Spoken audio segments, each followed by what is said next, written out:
the most junior on board, you must know how to launch the lifeboat. So how can we make this one safely? Make sure this weekly maintenance, monthly maintenance to be followed. Okay, in short, proper maintenance. Paano natin magawa yun na safe? Aside sa sinabi ni Second Mate. Ano tinuro doon sa training center ka? Your present lifeboat is localized. You need to familiarize. Diba? So, ganun yung sa YouTube, di ba? Yung magkambal. Pag-uwi ng mister, natulugas mo, nakatalikod yung parehas yung buhok, Pag tinapik sa bat niya, tapos paglingon, nalikan. Tapos, diretso na sa kwarto. Nandun pala yung misis niya. So, same as on the lifeboat, we need to familiarize. So, lifeboat drills are mandatory as per SOLAS requirements. How often? Every month? Yung ano?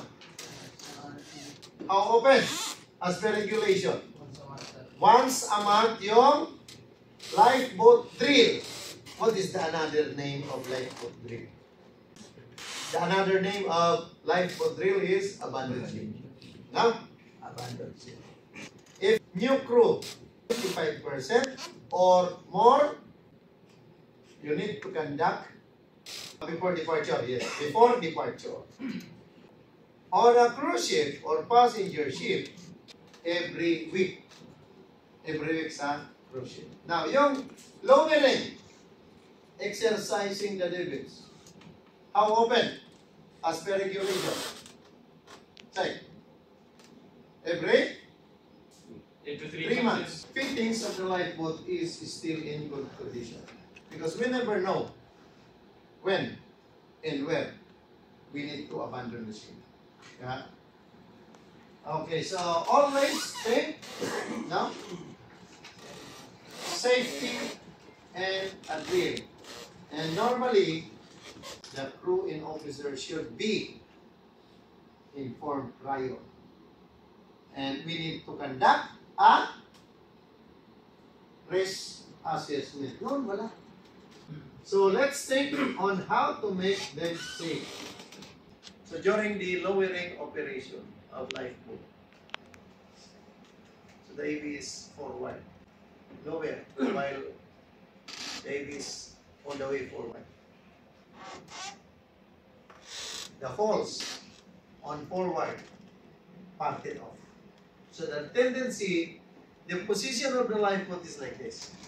When you are lowering, what will be the behavior of the lifeboat? It will be swinging. And the aft falls. Siyempre magkadikit yan eh. Diba? Like swing. Then, province. Series man yan, magkadikit man yan, di ba? Ano nangyari? The lifeboat is in the water, not on the water. In. Tumusok sa putik because the ship alongside in Thailand. Para kayong duhat na ginanon sa plato, di ba? Na may asin. And it takes time to take out this one. Because hindi mo man yun magkuha. So, kumuha pa ng barge naman. Crane. Kasi yung barko, wala man crane. Third week, AB, OS, fourth week. So, what is the problem for that?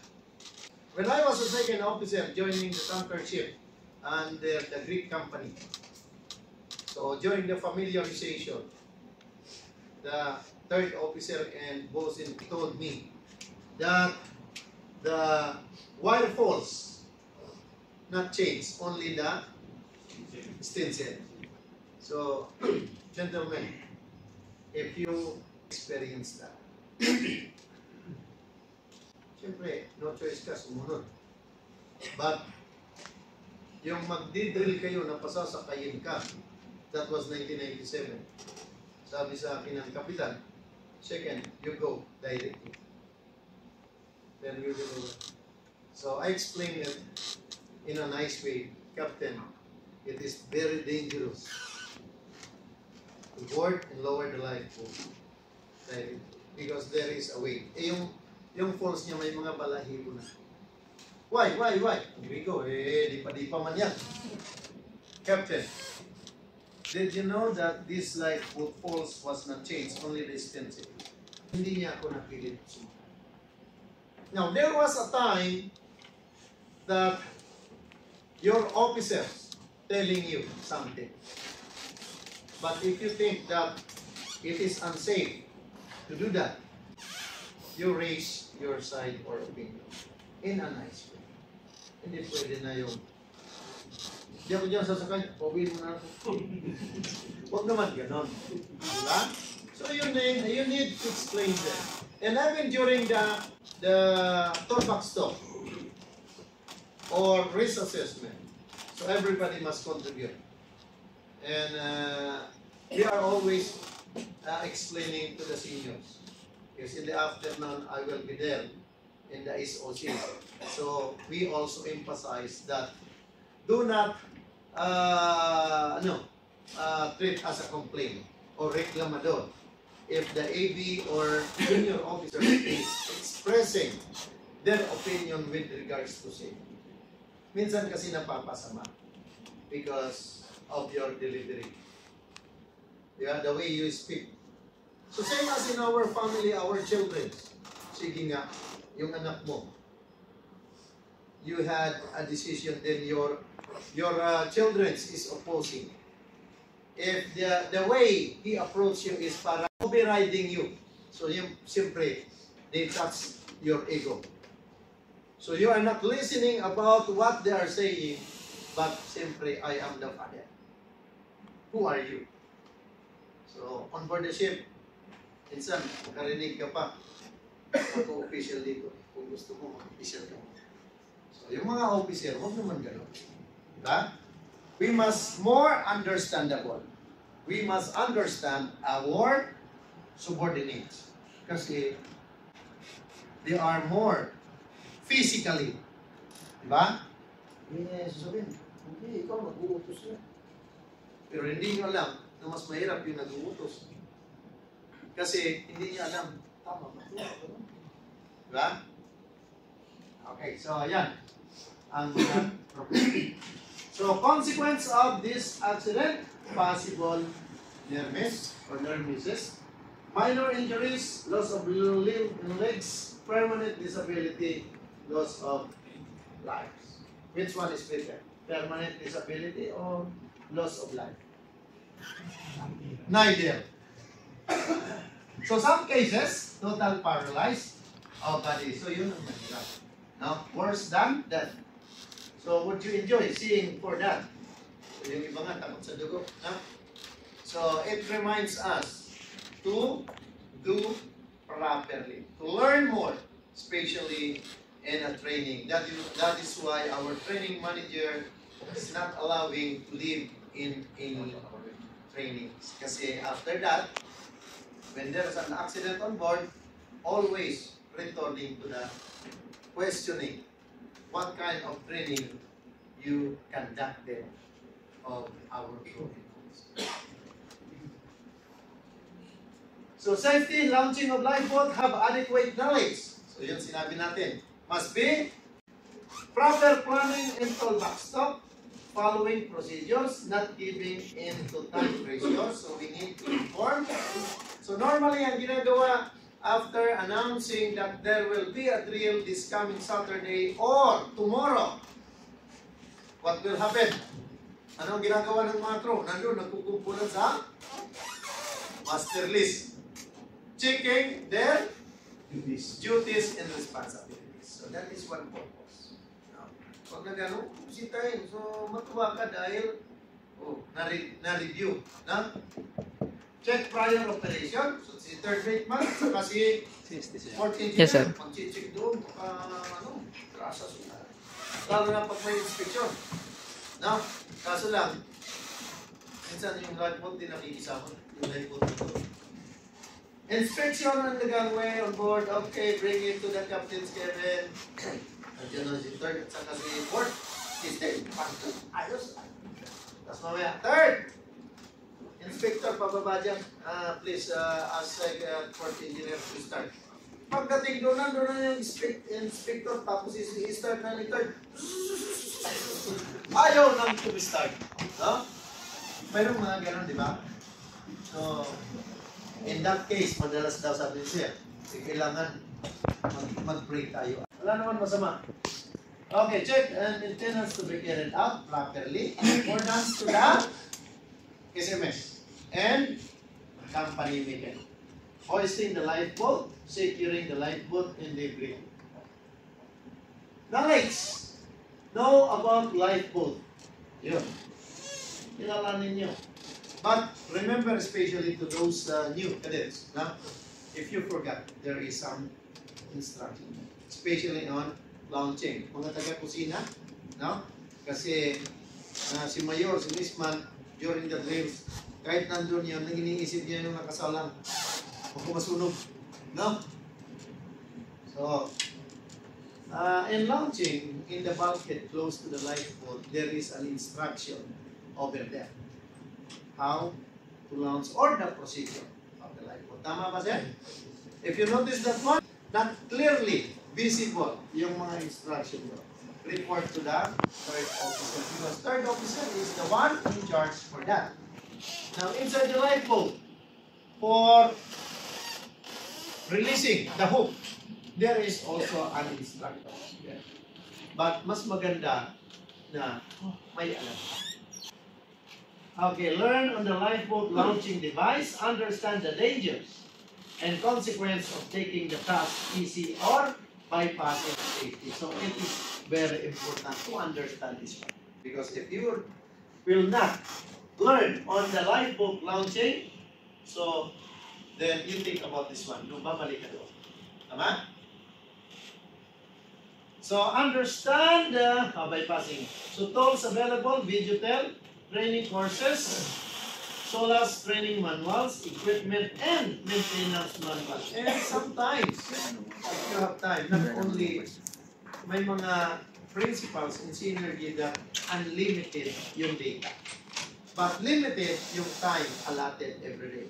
Kasi mahirap naman kung puros na lang tayo YouTube, internet, wala nang productive or production yung so sa iba narinig ko is 2 hours unlimited. So just give 10 minutes for safety, watching video.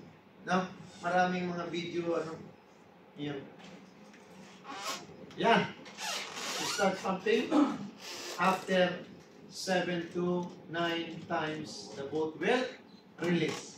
So there are some cases that the lifeboat hook release mechanism is look alike, but the operation is different. So yun ang tatandaan niyo. You need to familiarize. And sometimes, you are thinking that you remember the sequence or the operation on how to release the hook on your previous ship. So yan yung sinasabi ko, the instruction. Okay, launching lifeboat, planning. Give crew enough notice on the fact that the lifeboat is going to be launched. So take time to review the risk assessment for the lifeboat launching task. Hold a meeting prior launching and discuss the risk assessment sheet or tool. Or toolbox meeting. So use photos, models to stress understanding of the hook release process. Encourage crew to ask questions. Never hesitate to ask a question. However, stupid it may look. Kung mayroong mga time, lalo na pag si cadet or si Missman or the lower one or taga-engine na hindi masyado na-explain tapos ikaw na alam mo yung process on how to launch the lifeboat, tatanungin mo pa.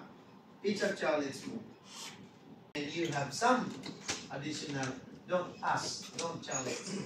Much better, you will say that, sir, in addition to the explanation, in due to the explanation of cadet or a person assigned, idagdag mo. Launching lifeboat check. So check equipment prior use, lower the lifeboat to water level without crew, and pick it up to ensure all is well. So, pinabawal na kasi marami na accident. But, during abandoned ship, are you going to board direct? The lifeboat na. Yes, sir. Yes, sir. Kasi mahirap paglangoy. Lalo na kung dapuan ng alon. Eh, wala na, kasi survival na yun. But during this, ina-avoid natin na mag-board lifeboat directly or even in the embarkation din. Lalo na kung balka, cave size, taas pa rin niya. Tapos balas. Taas doon. Kaso lang, yung iba naman tatamarin, laglag ng Madir. Huwag kang tamarin. Safety. So, isipin niyo what will be the consequences. Pag yung lifeboat, yung parehas ng kunento ko sa inyo, nasa ma-under ng magsaysay, bumigay yung force doon, siyempre magaganon. So, mahihila yung lubid hanggang sa mauhulog yun. Di ba? Always make sure that the fall prevention device, no, safety strap are on while launching and picking up the boat during trip. So, ano ba yung prevention device? It is look like a strap na i-connect mo dito. Make sure that tama yung connection mo. Diba pag ganun yung hook? Tama ba, sir? Tama? Dito mayroon naman yun na ganun. May block man yan dyan, di ba?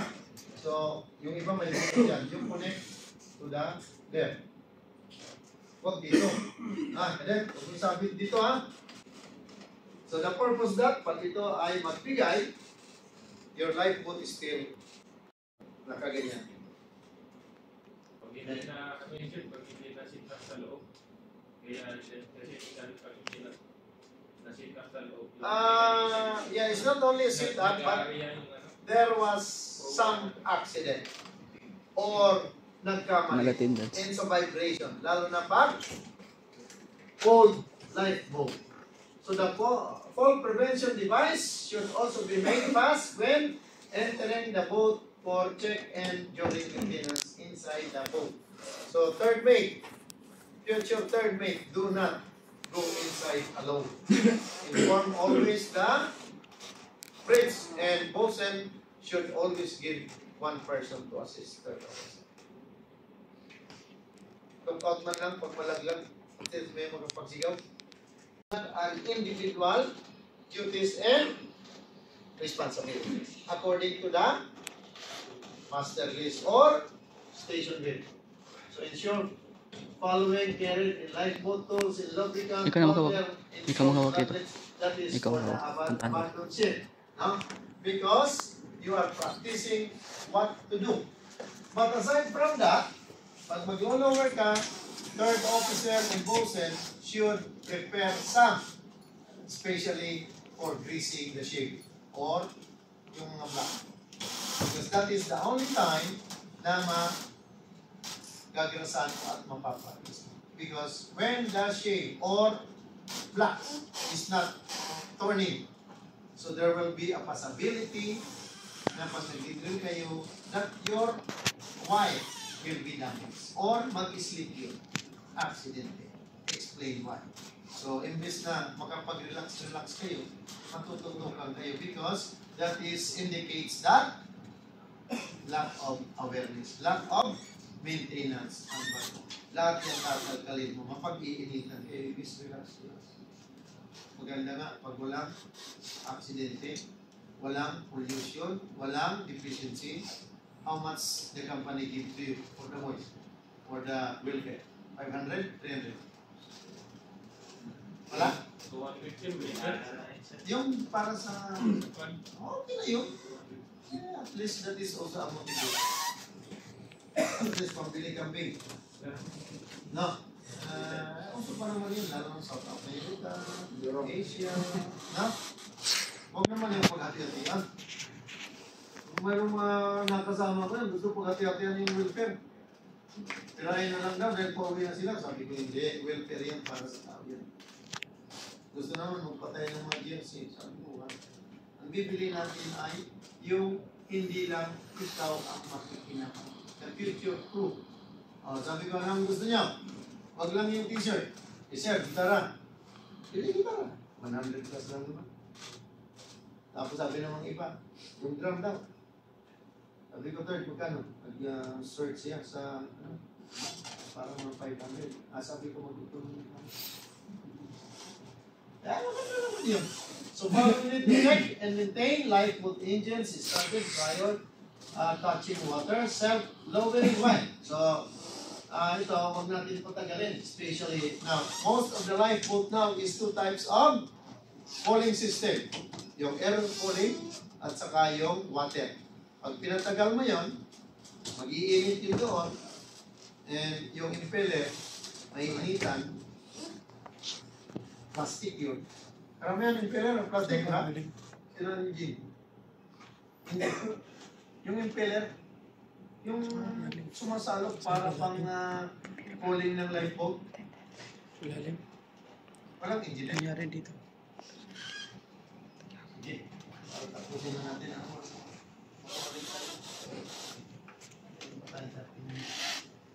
So, bringing up of the release hook and lubrication. Testing of the sprinkler system is available. Check water timing of the boat. Check, lubricate, and exercise the level arrangement on all black. So, yun ang testingin na sinasabi. Release arrangement is excellent. Yung mga hindi kasama sa lifeboat, hindi na magtulong-tulong. Huwag maging taga-Batangas. Naman. Tayuman. Tayuan. Yun ang mahirap. So, following need to be checked. Lifeboat hook to be received properly and rechecked by a responsible officer. So, sabi ko, lahat tayo officer, leader. So, kaya kailangan responsible tayo lahat. No? Kasi, sa Cavite, gumawa ka ng mga maganda initiative, pogi points mo yun, and that is a taken for promotion. Anybody, any person that make some initiate, no, and doing good, extra, that is your ticket for promotion if you are buying for that. So the fall prevention device is to be made fast. Retrieve the lifeboat 2 to 3 meters above water and lower the boat with a jerk. So this is to make sure that the hook is reset properly. So while heaving up, have a check on the self-release wire. Alam niyo yung self-release wire, yung tinatawag natin automatic, yung maliit na wire. So kailangan, when pinipili, the lifeboat that we are talking is the lifeboat with a launching device, gravity with it.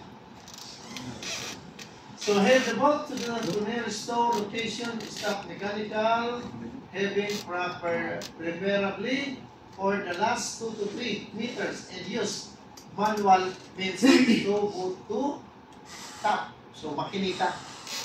Dalawang gano'n yan. Huwag magdulangan dahil pag yun mabigat at nasa yung nahihirapan, baka ikaw makitikan. No? Yan. So, briefing. Debriefing na pala. On successful completion of launching and retrieval procedure, appreciate the effort of all crew involved. Then, barbecue party. Ha? Ito naman masarap eh. Ha? So, final, ask for difficulties for felt during the process. But before asking for that, so if you are the one in charge, just appreciate for their effort. I mean, yun naman. Yung pahalagaan nyo naman. Parang baboy ba? No? Yan yung baboy. Pakainin mo na, patabain, saka katayin. So, find out solution to stopping the electronics during the next launching and recording. So, review the risk assessment and confirm if it was effective. If not, we need to amend for the next drill. So, we go to that free-fall lifeboat. So, iba-iba. Yung free-fall lifeboat. Naalala ko last week, when I asked, how many types of lifeboat? Sabi ng iba, sir, 3. Yung iba, 2. Okay, give me one type of lifeboat. Pre-pull lifeboat. Pre-pull lifeboat is what type of lifeboat? Enclosed. So, dalawa lang yung means of launching, gravity, and pre-pull. And type of lifeboats, how many? 3. Open, partially, and enclosed. Yung sinasabing rigid lifeboat, so matibay ang hull mo. So normally, the pre-pull is a rigid lifeboat. Now, yung pre-pull lifeboat natin, di ba ganyan? Karamihan sa new lifeboat ngayon, ang release niya nandito. May hook. Yung iba, dito. Then, may jack yan dyan. Nakasabit yan dyan. Jack yan. Then, may mga bilog-bilog yan. Now, normally, the drills for the lifeboat and launching, they use the divot. So, kailangan, if you are using the divots, di ba?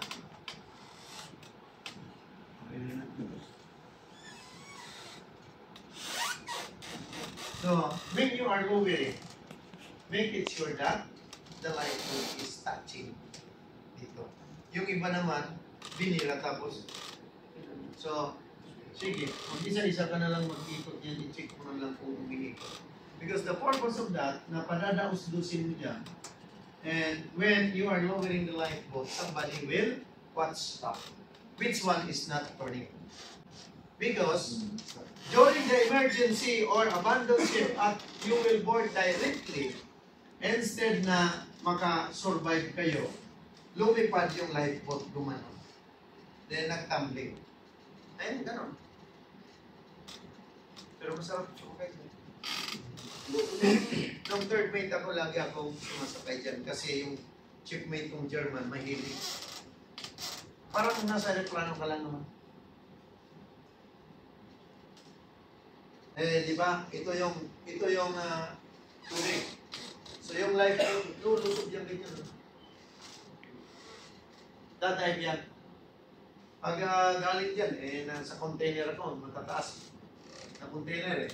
Mga mothership ng third mate ako. Yan, dadive yan dyan. Kung ikaw manunood, parang nang matatakot. Pero pag hindi lumipad, ang mahirap kasi, the danger of the pre-fall, no? Pag lumipad yan, no? Tapos, the water type is not properly in a good condition. Pag lipad yan, tumambling, napasokan ka ng tubig. Ya? Lunod ka dun sa loob. Yun ang. So, all personnel should familiarize themselves with the operation of all life-saving appliances. It's not only for the pre-fall, also in the gravity levels. We must all familiarize with the operation of all life-saving appliances. Practice for lifeboat drills should be carried out. So this is especially true when there are frequent changes in crew members. To ensure that the pre-fall lifeboat is free to be launched and there are no obstruction on the ramp or boom. Ensure that narinig niyo ba yung Peter na naputol yung daliri. Kasi naalis yung daliri, natatlawa tayo. O dalawa. Kasi during the drills, nag-swing out. So, tinutulak niya para hindi magpangit doon sa hindi niya nakayan. Nakasama yung daliri niya. Ginawa niyang pinder. So, much better when you are drilling, when you are conducting a drills and recovering, maglagay kayong tali. Do not hold the lifeboat kasi hindi mo kaya yun. And Do not lower the lifeboat in traffic. So, when conducting a drills, do not pull. Same as in mooring operation. Yung tubig, huwag yung pigilan. Baka mamaya, pinigilan mo nag-area, masama yung legs mo doon sa perlip. Hindi, basag itlog mo. Next, procedure, open embarkation door. So, normally, ipapump yun. During the drills, papasok mo na doon, pero nakasabit na to. Ipapump yun in order to be clear. Pag clear na, din labas ka ulit. Kaya, tatalian yan dito sa one side to hold para yung pumasok. Kasi nandun yung pump. No? Pero minsan, pwede man itanggal doon yung slip. Sabi na, boss, slip po. Diba? Yung ginagano yun. Depende yun sa type of the lifeboat. So, helmsman enter the boat and start the engine in accordance with the instruction level attached to the helmsman console. So, pre-for launching is, this one is considering that you will abandon the ship, not drill. No? Baka sabihin nyo, kasasabi mo lang sir na walang tapos dito, pasok. So, once the engine is running, satisfactorily stop the engine in reserve or immediate restart again. So, disconnect lifeboat, debit recharging plug, if any, but some lifeboat is solar na ang gamit naman. So, helmsman climb into his seat and ensure that the steering wheel is in the zero position. So, designated person now embark through the embarkation. So, taking up their seat position, each seat is fitted with a 4-point safety device. So, use the front row of seat for first. Always try to use the same seat and adjust the belt for your body size. So, close all the hatches. So, ngayon, kasi para hindi yung embarkation. So, in my ship, I experienced that mayroon ng designated. No, ganun din ba sa inyo? Mayroon na, kasi noon, nagtutulakan, ayaw doon.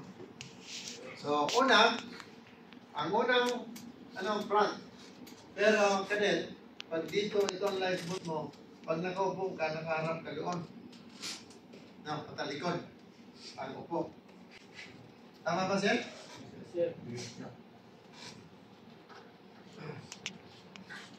So, procedure, each person fasten their safety belt. So, kahit na yung free fall, yung gravity, mayroon ng mga belt. Sino nag-training sa Globe? Globe Maritime. Di ba may tali na doon?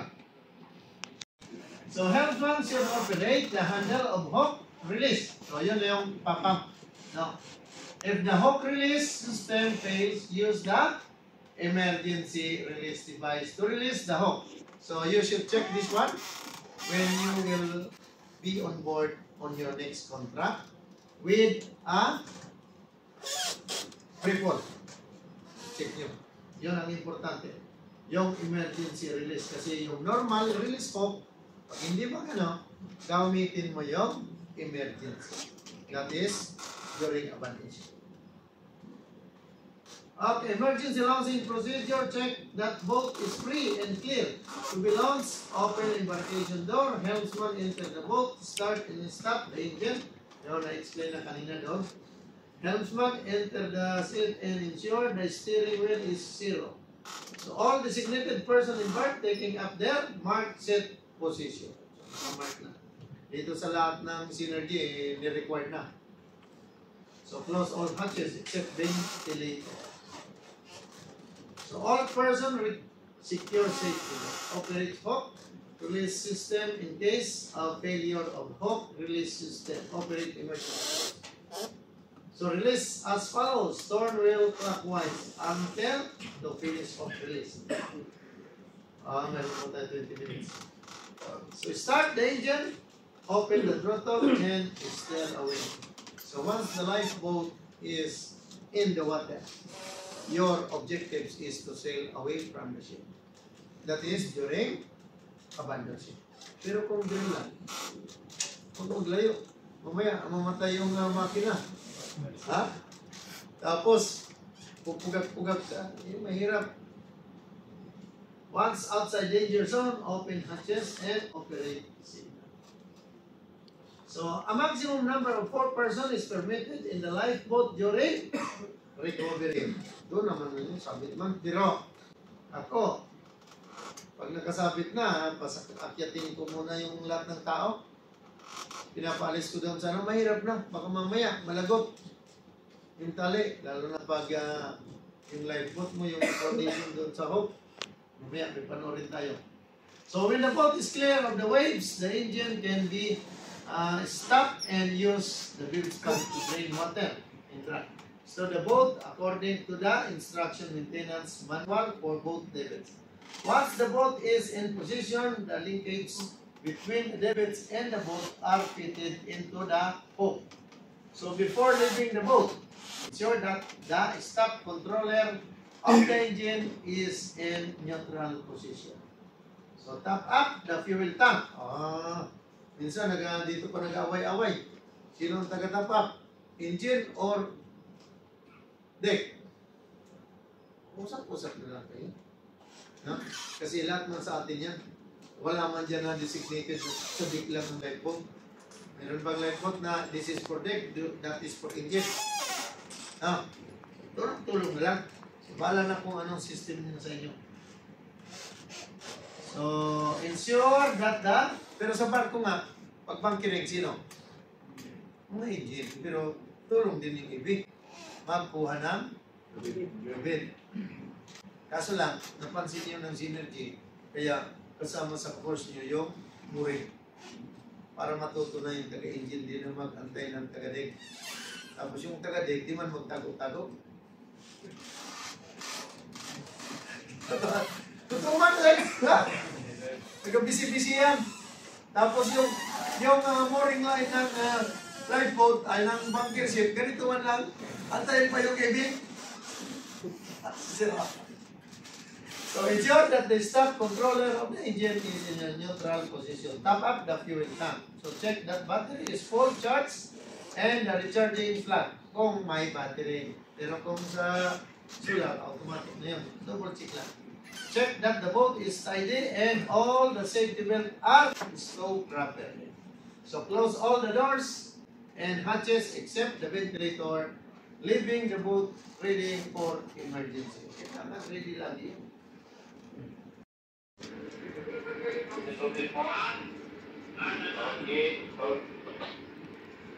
Release. Okay, man speaker, panito, i-round mo isa. Kasi lang, mahila ka dyan. No?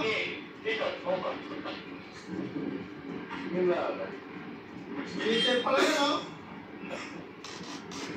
So, yung nangyari kay Peter, ito yung naka-ano sa kanya. Iipit siya dyan. Puntang yung daliri.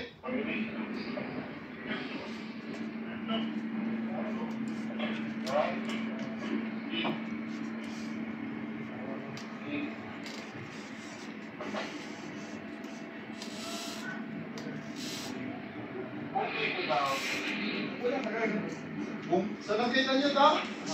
Dapat mas maganda naka-ikot na isa. Mahirap yan. Yan nangyari si Peter. Pagbalik nyo sa barko, huwag nyo gagawin yan, ha?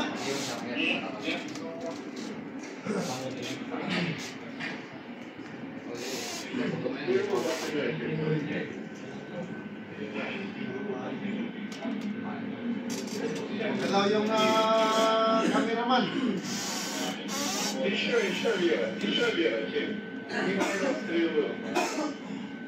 Napakakitid pa ng distansya ng barko sa barko.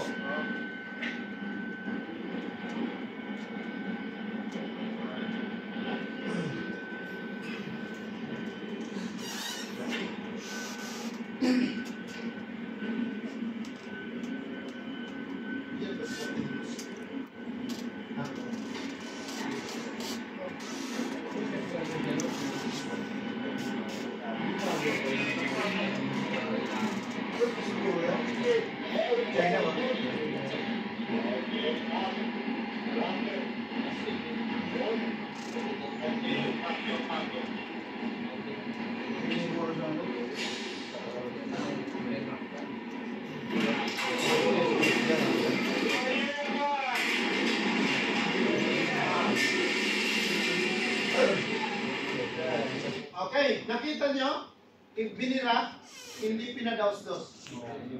So dapat, if you are conducting a drill using a crane, dahan-dahan. Na may boom up, boom down man yun. So make it sure that the lifeboat is always touching the roller niya.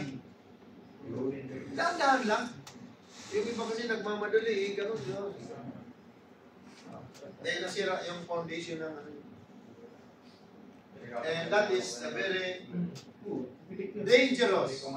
Kahit nasabihin mo na sa ano, mayroon akong crane yan, gusto sa bakay, diretso sir, safe naman sa crane. E sabi ko, pag bumigay ang tali, di parang ang inalog doon.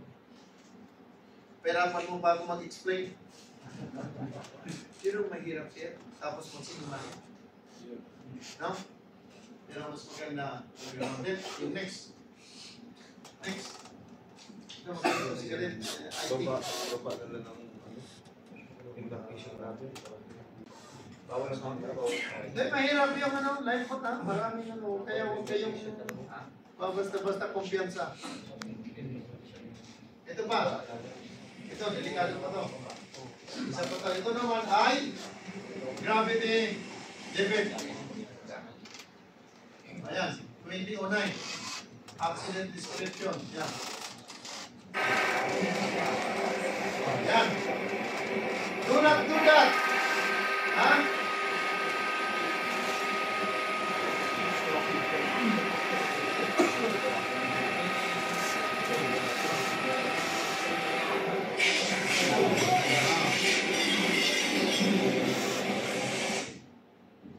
Kaya yan ang sinasabi ko when you are conducting a drills, lalo na securing, keep away.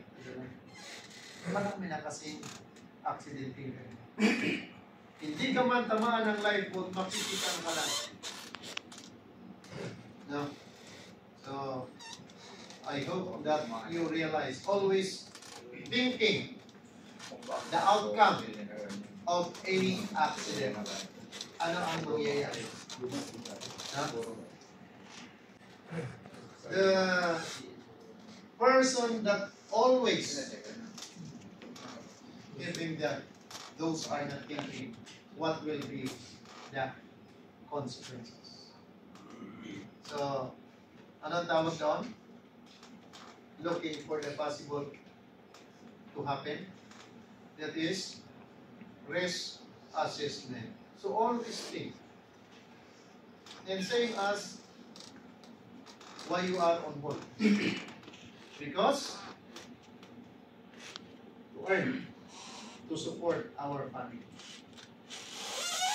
So magkakapatid yan, pagpipinsan.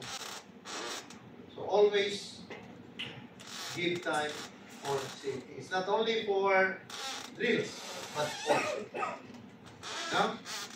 And sometimes we cannot think same as we are thinking in a normal one because on board the ship there are so many stress. Fatigue, lack of sleep, and so on. Kaya magbaon kayo ng maraming pasensya. So that is the end for me. And you can have your coffee break. Okay? So 20 minutes. Please be back to the schedule.